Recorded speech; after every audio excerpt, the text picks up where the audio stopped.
से शुरुआत की है। दिल्ली नगर निगम और एनडीएमसी, इनके जितने सफाई कर्मचारी हैं, इन लोगों के लिए एक हाउसिंग स्कीम बनाई जाए।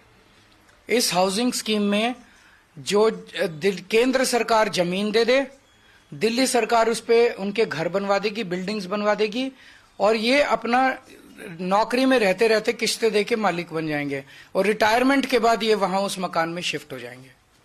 ये स्कीम है।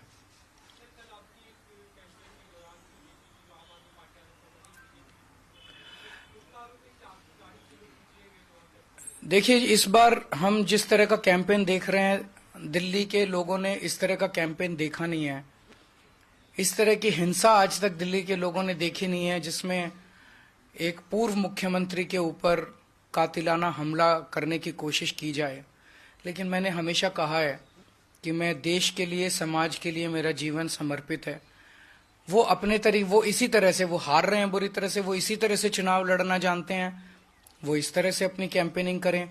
मैं लोगों के काम के लिए, लोगों की योजनाओं के लिए, लोगों के भले के लिए, उनके विकास के लिए योजनाएं ऐलान कर रहा हूं, अपना काम बता रहा हूं। हम उस तरह से अपना कैंपेन कर रहे हैं।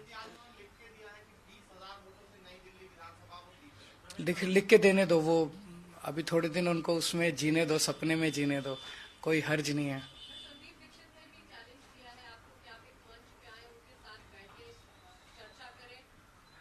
देखिए, संदीप दीक्षित जी को तो आप ही लोग दिखा रहे हैं ज्यादा।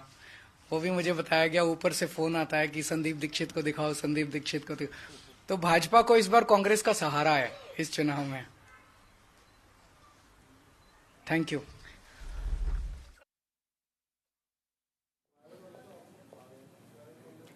तो फिलहाल अरविंद केजरीवाल को सुन रहे थे आप, और अरविंद केजरीवाल की ओर से देखिए निशाना साधा गया है सीधे तौर पर बीजेपी पर, और ये कहा गया है कि बीजेपी को क्योंकि हार का डर सता रहा है, इस वजह से वो अलग अलग तरीके अब तलाश रही है कि कैसे आम आदमी पार्टी को चुनाव से बाहर किया जा सके ताकि उन्हें एक तरफा जीत मिल जाए। तो ये गंदी और ओछी राजनीति है जो कि इन दिनों बीजेपी करने की कोशिश कर रही है, क्योंकि हार की बौखलाहट है जो साफ नजर आ रही है। हालांकि और जिस तरह हमले को लेकर भी खबर सामने आई थी, अरविंद केजरीवाल ने यह भी कहा है कि यह भी सिर्फ राजनीति के तहत है, क्योंकि अभी से बीजेपी अपनी हार स्वीकार चुकी है। अब देखना यह है कि बीजेपी की तरफ से क्या दोबारा कोई पलटवार सामने आता है, क्योंकि आतिशी और अरविंद केजरीवाल दोनों ही प्रमुख चेहरे आम आदमी पार्टी के, एक मुख्यमंत्री, एक पूर्व मुख्यमंत्री, और दोनों ने सीधा आरोप बीजेपी पर लगाया है।